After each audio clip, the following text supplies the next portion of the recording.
Lantern Control was one of Modern's most beloved decks, winning a Grand Prix in the hands of Zach Elsick and even winning a Pro Tour in the hands of Luis Salvato. Since the printing of multiple Modern Horizons sets, Lantern has ceased to exist due to free interaction, fast disruption, and well, whatever Nadu was. But that's all about to change. In a field of insane pressure, fast combo, and whatever this thing is, I've unearthed Lantern Control from my bulk box to save Modern. Lantern makes us play with our libraries revealed. When paired with a few Codex Shredders, we basically choose what our opponent draws. This combo says, target player cannot play Magic. Game 1, we mulligan a no-lander on the draw and keep our 6 putting Pixis on the bottom. Our opponent fetches out a Surveil land, milling Tainted Indulgence, which tells me they're on Goryo's or a Persist deck. We draw Thoughtseize and lead on Bauble to see that my opponent has Counterspell on top. Knowing this, I Inquisition and see our opponent has a land-heavy hand with another Indulgence. I take their interaction and plan to Surgical the Indulgence in their yard, leaving them with only lands. I do this in their upkeep, since I don't want them drawing that Counterspell we know about. I learn from their deck list that they have no outs to a Resolved Ensnaring Bridge. We top deck the land we need. We cast Thoughtseize since it's not getting any better because they'll likely play whatever they draw. Taking Archon of Cruelty here isn't great because it opens them up to top decking Persist, but we kind of have to. Lantern of Insight reveals a great card for us and a bad card for our opponent. We cast Pixis and Cookbook. The great part here is we don't have to Pixis away our Codex Shredder, which basically ensures the lock for us. Once our opponent sees a Fatal Push on top and the writing on the wall, they concede. Didn't even need to hit land 3. We board in Soulless Jailer and Grafdigger's Cage, taking out Needle since it doesn't do anything beyond naming a fetch land. Game 2, we Snapkeep our 7 as it has everything a Lantern Enjoyer could ask for. We get Thoughtseized and they take our namesake card. We draw Verdant for turn, lead on Blooming Marsh and Thoughtseize them back, hoping to snag a Psychic Frog. Turns out they kept a 1-lander. We take the Consider and hope they brick, but also, if we take Frog, they can just persist it back if they hit the land anyway. They hit a Surveil land, mill a non-land, and we draw Grafdigger's Cage. I lead on Stirrings, take a Saga, which represents Lantern and a Construct, play it, and cast Cage to bait out the Force of Negation. I care more about Shredder and feel they would have forced whatever I played this turn. I'm fine with them needing to pitch Drown in the Lock to force this turn. With Psychic Frog vs Urza's Saga, the game could break either way.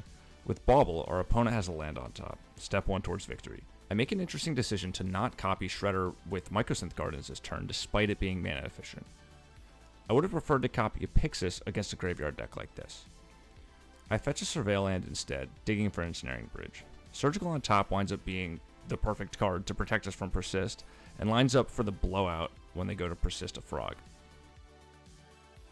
Looking at their deck, their most relevant card is Echoing Truth. On my turn, with my opponent at 14 life and no removal spells in their deck, I opt to make a construct over copying Shredder with Mycosynth Gardens. Lantern reveals Thoughtseize as their top card, and I know that's a blank so they draw it. They draw Persist off Frog and Thoughtseize me to lose 2 life and look at my lands. Knowing their top card is a land, I mill myself with Shredder to find a mill rock. I then make a mistake and put my shields down to mill myself again, giving my opponent a chance to draw a good card off Frog.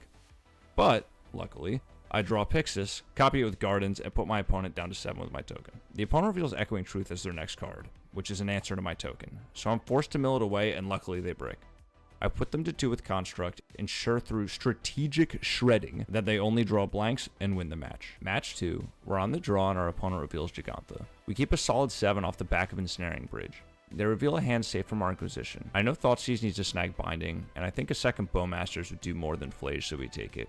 We take the Binding as planned, play Saga and pass. It'll be tough to empty our hand for Bridge with all the lands, so we'll probably take some damage. To mitigate this, we opt to make a Construct instead of just playing out Bridge, which stops them from attacking. We top deck Lantern, which is literally perfect. Grabbing Pixis off Saga gives us the start of our lock. I opt to make another construct here as Bridge still doesn't do anything. I grab Shredder on our turn with Saga, play a Bridge, and we basically can't lose now. Redundant Bridge on top, high life total, and 2 mill rocks. The game is effectively over. I continue to play Magic for another 10 minutes while my opponent watches. Victory. Game 2, I board in Terra Sunder, Haywire Might, and Cage. Our 7 on the draw has it all, so obviously we keep. Facing Ragavan is definitely rancid for us, but our Surveil land could ensure they only exile a land, which we keep on top. I delay Bauble activation here to ensure they exile the land with Ragavan. Opponent plays no spells, which is always a good sign. Knowing they have Stubborn Denial, we play a Thoughtseize to clear the path for Bridge. I play our Saga to play around Denial, but this makes their Wear Tear Stone Rain us, which is obviously a bad time but not unbeatable. We take Consign and play out Redundant Lantern to bait the Stubborn Denial, and it works. They play a Scion, but we untap to play Lantern and Pixis, which ensures they won't draw an answer to bridge. With a Kavu on top, we know they have no answer. We draw Bobble, which helps empty our hand for the bridge.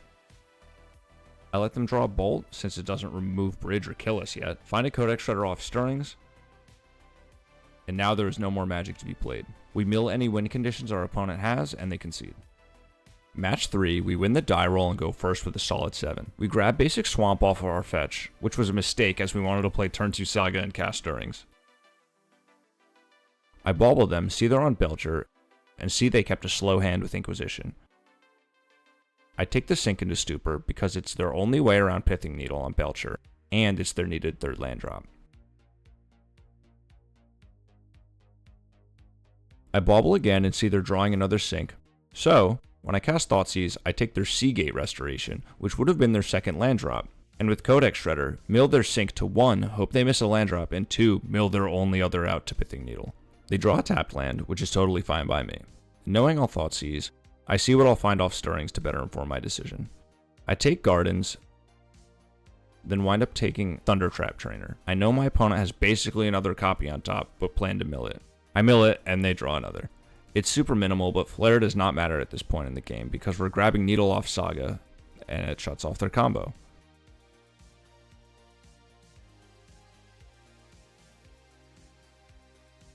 With 2 Mill Rocks, Lantern, and a Construct, there is no more game to be played. They have multiple Whir of Invention, but no way to remove Needle, so they die to my Construct. I sideboard in Abrupt Decay, Vexing Bauble, and Jailer. None of them are great, but are better than Ensnaring Bridge. Our hand is literal Exodia with double Needle, double Disruption. I knew from turn 0 I couldn't lose this game. We take Archaeologist to turn off Flare, and I plan on taking Sync with Inquisition the following turn, which is exactly what we do. Needle on Belcher is the first nail in the coffin. Then Needle number 2 with the Lantern lock is GG. In true Lantern fashion, our opponent wishes to not play Magic for the next 5 minutes, and we Stone Rain them with the Assassin's Trophy to send a message before they concede. We mulligan our first hand in match 4. It's missing pieces and we can't cast our spells. We keep the 6 on the draw, putting back Cookbook. Turn 1 Urza's Mine from our opponent has me thinking we're dead. I bauble them to see another Tron piece on top. No way we are not getting annihilated here. Thoughtseize reveals their hand of mostly lands, so there's a chance. Pithing Needle is the draw, a great one at that. Lantern reveals Expedition Map, so we snap off naming it so they can't fetch Boseiju with it. It's possible I should have named Boseiju, but so be it. They brick again on a threat, showing us a Talisman on top. Stirrings finds Pixis, which is great against a deck with Worldbreaker in it. Things get far worse than I could have ever imagined. They reveal Karn the Lantern Destroyer as their next draw step. We're already unfavored against current E-Tron, but this has to be nearly unwinnable. Despite revealing a Surgical on top to answer any future Karns, I know I need to get Bridge down ASAP and be mana efficient, so we fetch it away. 2 Mill Rocks and Lantern should be good, and we don't know if they have Needle that they can fetch off Saga. They grab second Cookbook, I suppose to try and get back their Emrakul, that doesn't matter. We copy Pixis with Gardens, and at this point, there is no more Magic to be played. I Surgical Karn and see they only have 3 answers in their deck to Ensnaring Bridge. As is tradition though, our opponent plays no Magic while I mill them out over the next 10 minutes. I board in Terra Sunder, Haywire Might, and Damping Sphere. I mulligan the first mediocre hand because the Tron Menace requires my strongest cards. My 6 has my strongest cards, and I struggle to put one back. I put my sideboard card on the bottom, which could have been wrong. It simply will not matter though, as I am the hero in this matchup. Stunlocked by my heroism, they slowly mulligan to 5. They play Tower, Map. I Needle Map. They miss their second land drop.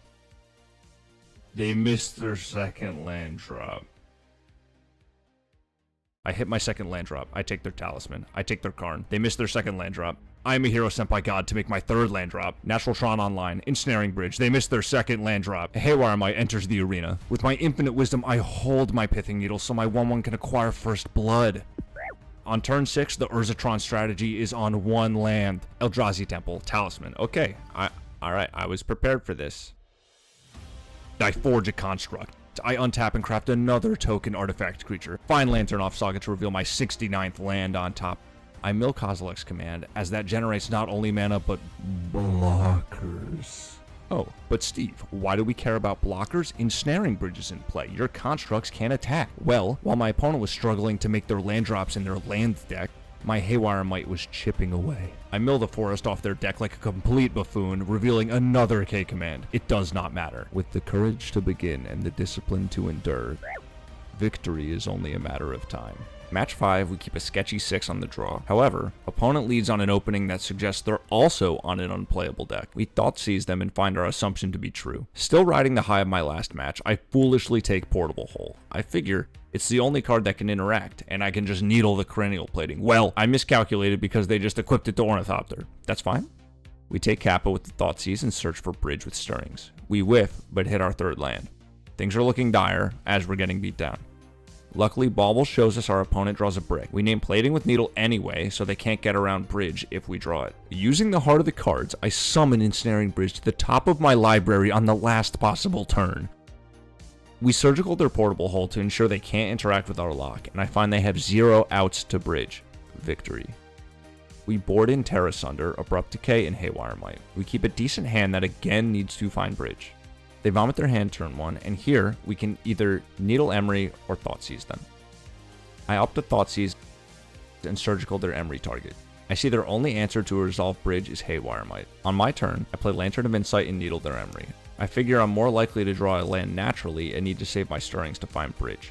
They attack me for some, reveal a land on top, and I Stirrings finding Bridge. Again, I take this over a land as I'm more likely to hit a land naturally. I reveal a Codex Shredder on top. That's not a land. With the few brain cells I have left after 5 matches with this deck, I run the calculations and see beyond to find that surgicaling my own Thoughtseize will not only shuffle my deck so I can hit a land, but remove 3 dead draws from my deck. Like an absolute legend, I reveal the Saga of Urza on top of my library. Also, my opponent draws 2 lands in a row, which, kind of helps my case. I'm attacked down to 8, play Bridge, and now need to empty my hand before I die. Also, they have the only out in their deck on top now. I trophy their Emery to trick them into shuffling, and they do not fall for my tricks. So, I shuffle their deck with Lantern number 2, they show a land, and it's smooth sailing from there. I grab a needle to name Might and have a Codex Shredder going. My opponent concedes to save us both 20 minutes of clicking. 5-0, 10-0. Despite my best efforts, I did not drop a single game with Lantern control. Decklist is in my Mox field in the description. If you want more, please press the subscribe button too, and I'll make more content. Lantern of Insight? Forever?